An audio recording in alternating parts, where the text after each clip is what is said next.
Hi, my name is April. Let's talk about books.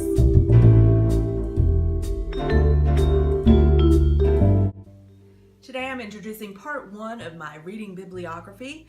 I want to talk about books that throughout my lifetime have stuck with me, either because I love them or because I thought a lot about them or because they went along with some important event in my life. Today I'm going to tackle ages 3 through 6 with these books. The first book that I want to talk about is The Princess Who Never Laughed, published by the Walt Disney Company. This is the first book that I remember being read to me. I'm very fortunate because I have parents who believe that reading is very important. And so my mom would read to my sister and me every night before we went to bed. Every night I asked for this book. And my mom had read it so often that she got bored with it and started changing the words. I had listened to it so often that I had it memorized. So when she started changing parts of the story, I said, "You're reading it wrong." And she said, "How do you know you can't read?" It's because of this book that I did start to read. I needed to show my mom that she was wrong, and so I learned how to read out of spite. I locked myself in the room one day and I just started sounding out words in a little golden book until I had the gist of the story, and from then on it was an unstoppable love of reading for me. The reason that I chose this book is first because it is the very first book that I ever remember reading, and secondly because it is the entire reason that I began reading in the first place. The next book that I want to talk about is the one that I have owned for the longest period of time. It's this book called The World's Best Fairy Tales. It's a Reader's Digest anthology. It is edited by Belle Becker-Seidman and illustrated by Fritz Creedle.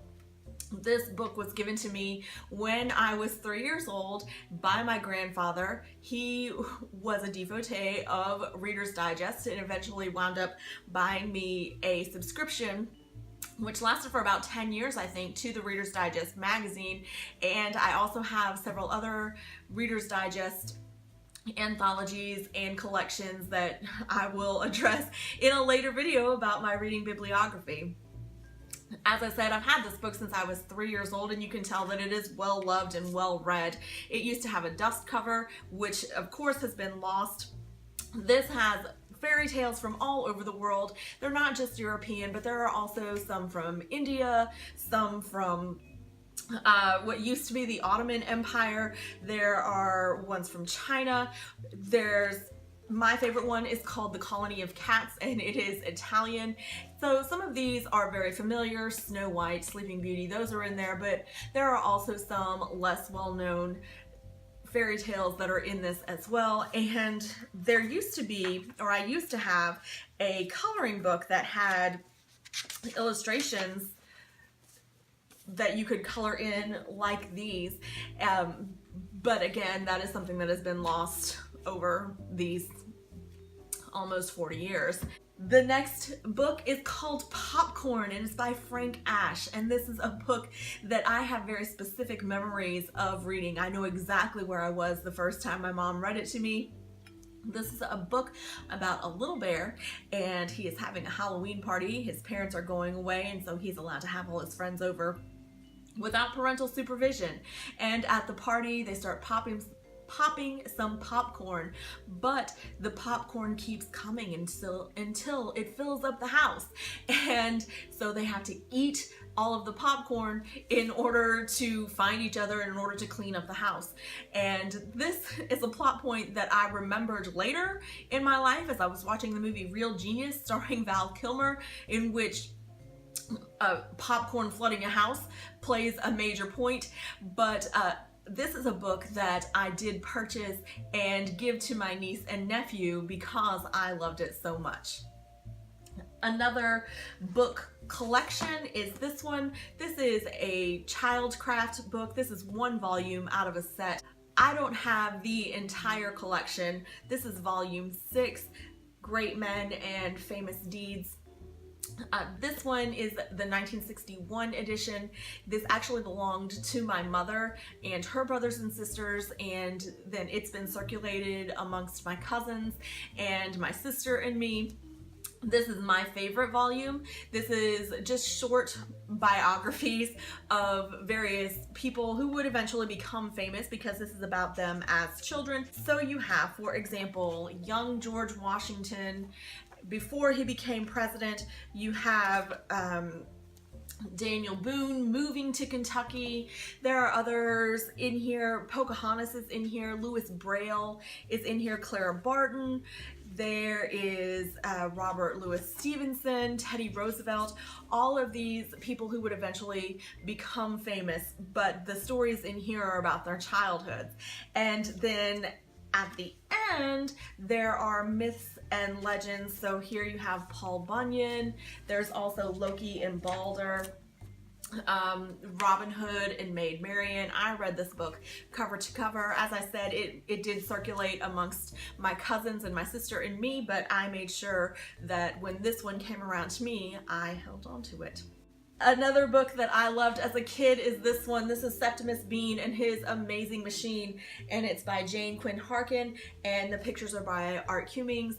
This is a book that is told in verse about an inventor, Septimus Bean, and he invents this machine right here, but nobody knows what it does. So he takes it to the palace and they try to find different things that it could possibly do. So is it meant to vacuum? Clearly it has a little bit too much suction because it vacuums up everything. They try using it as a washing machine, but it shrinks everything and turns it pink. They try flying it, but Septimus Bean flies it into the air, and then he's just gone for days and days and days until the parts of the machine all fall down, and they create as it's disconnected, they create a playground for the children of this particular kingdom. I loved this book. Just like with popcorn, I have specific memories of where I was when I was reading this, of actually sitting down. I can think back in my head at least 3 times where I was in different locations when I read this book. This was not the original one. This is not my original copy. This is one that I bought from eBay in my early 20s, and as you can see, I have not yet passed it on to my niece and nephew because I love it too much. Another book that I loved when I was a kid and still love today is The Monster at the End of This Book, starring lovable furry old Grover. And this book is written by John Stone, illustrated by Mike Smullen, and featuring Grover, a Jim Henson puppet.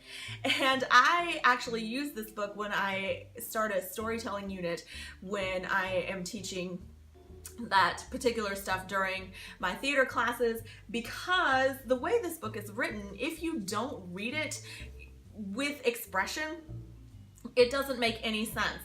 So if you'll indulge me, this is a very dull page. What's on the next page? What did that say? On the first page, what did that say? Did that say there will be a monster at the end of this book? It did? Oh, I am so scared of monsters. Shh. Listen, I have an idea. If you do not turn any pages, we will never get to the end of this book. And that is good, because there is a monster at the end of this book. So please do not turn the page. You turn the page! And so on. So my mom would read it exactly like that, and then I would read it exactly like that. And even though I teach in a high school, my kids love to hear me read this book, and I love reading this book. Another reason that I love this is that the first time it was read to me, I was scared too, because I don't like monsters either. But the monster at the end of the book, this is a spoiler, is Grover.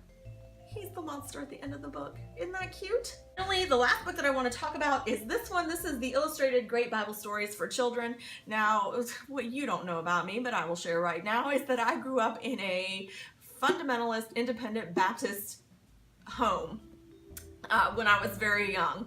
And so my reading was limited to fairly innocent things like this. I wasn't really allowed to watch very much television. We had nightly devotions and someone would read a story out of this book. This was actually my personal book. It was given to me. You can see here that I have labeled it. It was presented to me, name spelled incorrectly, with love from Brother John on June 21st of some year, because clearly I didn't have a concept of years at that time. This book actually opens up to the story of Daniel in the lion's den, which is my favorite Bible story. Check these pictures. This book is written by Arlene Easterly and it's illustrated by Carlo Terra and Alvaro Marani. And I read a lot of Bible stories and Bible-based books when I was a kid, and even further reading a lot of Christian fiction as a young adult and as a new adult. But this was the Old Faithful right here. It's written so that it's very easily understood. It's famous Bible stories like David and Goliath. It's some not so famous Bible stories like Nebuchadnezzar and the writing on the wall. Well, I guess it depends on where you are, if they're well known or not.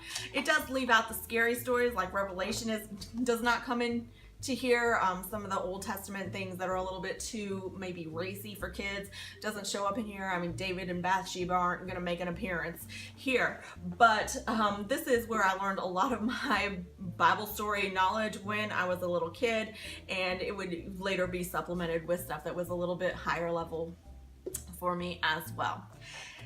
So that is part one of my reading bibliography, and soon to be continued, I hope. If you have read any of these books, or if you want to, let me know in the comments below and we can talk about them. Otherwise, goodbyes are always awkward. End of video.